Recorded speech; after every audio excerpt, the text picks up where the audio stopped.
نحمدہ ونصلی علی رسولہ الکریم اما بعد۔ یہ دروس ختم نبوت کا سلسلہ ہے۔ اب ہم ایک دلیل پیش کرتے ہیں، اذان و اقامت کے کلمات ختم نبوت کے دلیل۔ پہلے جو دلائل تھے ان کا تعلق مکی زندگی کے ساتھ تھا، اب جو دلائل ہیں ان کا تعلق مدنی زندگی کے ساتھ ہے۔ تو ہجرت میں دونوں باتیں ہوتی ہیں، پہلا دور مکی زندگی کا ہے، دوسرا دور مدنی زندگی کا ہے۔ اور مدینہ منورہ کے اندر جو ہے نا وہ اذان و اقامت اللہ تعالی نے عطا فرمائی۔ اب ان سے دلیل کیسے ہے کہ اذان و اقامت میں کسی نئے نبی کا ذکر نہیں ہے۔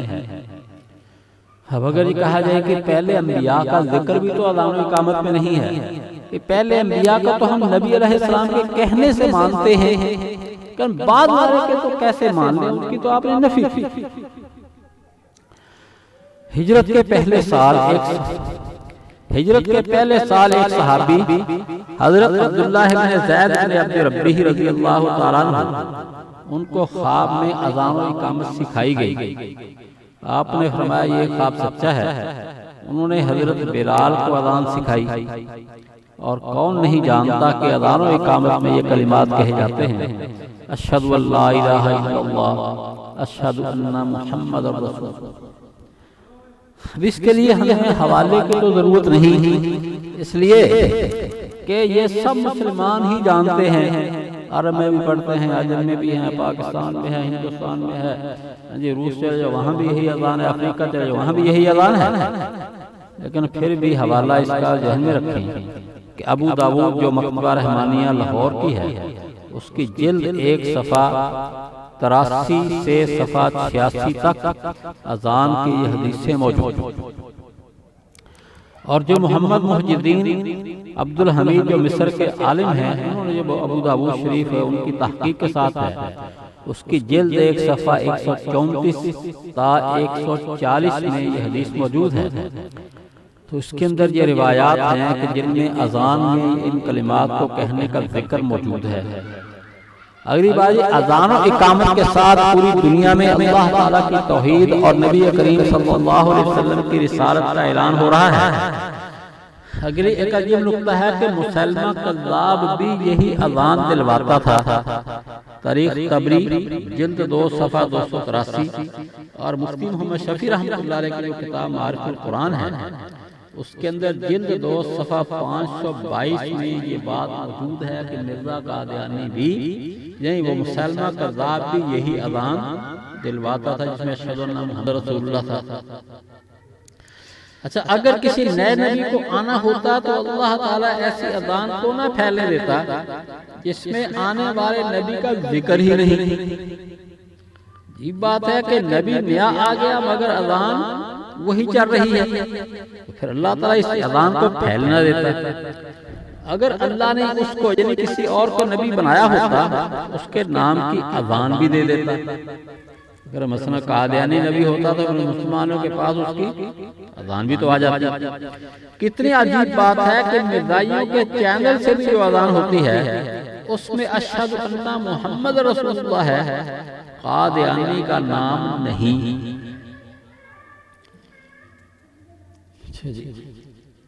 اب یہ کہیں جی ہم مسلمان ہیں، ہم کافر کے ہم اذان دیتے ہیں مسلمانوں والی۔ اذان ہی تو تمہارا رد کرتی ہے کہ پھر تم قادیانی کو کیوں مانتے ہو؟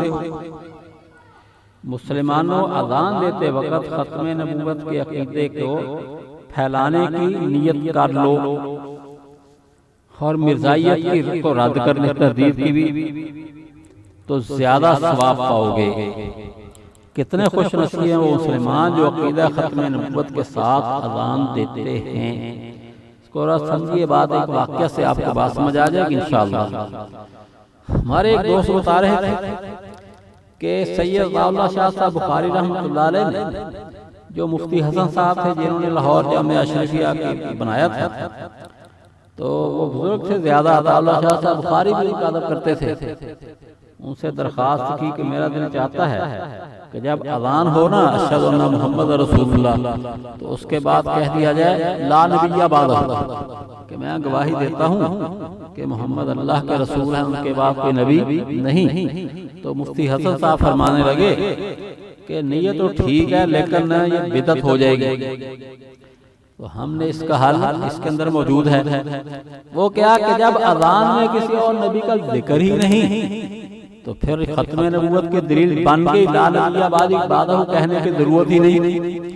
اس واسطے اسی اذان کے ساتھ نیت کر لو کہ ہم ختم نبوت کا اعلان کر رہے ہیں کہ اللہ محمد اللہ کے نبی ہیں اور کوئی اب نہیں، کسی اور کے لیے نبوت بند ہو چکی اور نبی نہیں ہے.